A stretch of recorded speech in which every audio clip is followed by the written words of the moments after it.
பணத்தையும் நிதியையும் ஒதுக்கி அப்ரூவல் கொடுத்து ஒரு வருடம் ஆகியும் வரவில்லை என்பதை மூடி மறைப்பதற்காக அரசனுடைய நிர்வாகத்தை எங்கே பெரிதாக்கிவிடப் போகிறார், குறை சொல்லிவிடப் போகிறார் என்று தெரிந்து புரிந்து வேண்டுமென்றே மொழி பிரச்சனையை தூண்டிவிட பார்க்கிறது திராவிட முன்னேற்ற கழகம். இதுதான் திராவிட மாடல். நான் கேட்கிறேன், அங்க வேலை செஞ்சது ஒரு கேட் கீப்பர்.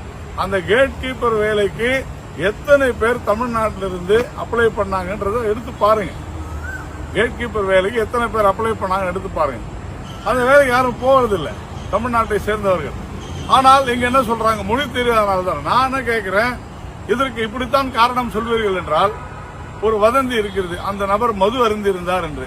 அப்போ மது அருந்தி இருந்தாலும் எங்க வாங்கியிருக்கணும், டாஸ்மாக்ல. அப்போ டாஸ்மாக்னாலதான் அங்க வாங்கின மதுவினாலதான் இந்த விபத்து நடந்ததுன்னு சொன்னா திமுக காரங்க ஏத்துப்பாங்களா? இது என்ன ஒரு அபத்தமான ஒரு விஷயம். அதே போல வட இந்திய தொழிலாளர்கள் என்பதனால் அந்த விபத்து நடந்தது என்று சொல்றீங்கல்ல, இன்னைக்கு தமிழ்நாட்டினுடைய கட்டமைப்பு பணிகள்ல 90 விழுக்காடு, அது கட்டிடம் கட்டுவதாக இருக்கட்டும் அல்லது சாலைகள்ல இருந்து ஹோட்டல்கள்ல இருந்து எங்க பார்த்தாலும் லேபர்ஸ் அப்படின்னு பாத்தீங்கன்னா 60-70 விழுக்காட்டிற்கும் மேலாக வட இந்திய தொழிலாளர்கள் தான் இருக்கிறாங்க. அப்ப அந்த மாதிரி இடங்கள்ல ஆபத்து நடக்குது, விபத்து நடக்குதுன்னு சொன்னா அதற்கு அவர்கள் தான் காரணம் என்று நீங்கள் தொடர்ந்து சொல்வீர்களே, ஆனால் வேலை செய்யறதுக்கு ஒரு ஆள் வரமாட்டாங்க. இன்னைக்கு ஏற்கனவே மெட்ரோ பணிகள்ல 60 விழுக்காடு பணிகள் நடக்கவில்லை. காரணம் என்னவென்றால் லேபர் இல்லைன்னு சொல்லி.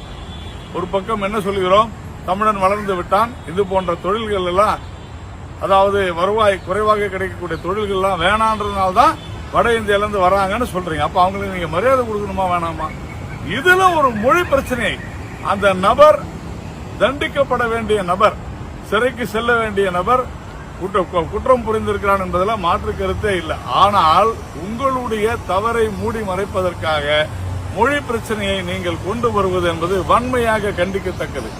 இப்படியே போயிட்டு இருந்தீங்கன்னா தமிழ்நாட்டில் வேலை செய்யறதுக்கு ஆள் இருக்க மாட்டாங்க. எந்த வேலை செய்யறதுக்கு ஆள் இருக்க மாட்டாங்க. லேபர் ஒர்க்கு ஜாகிரதையா இருங்க, அவ்வளவுதான் சொல்ல முடியும்.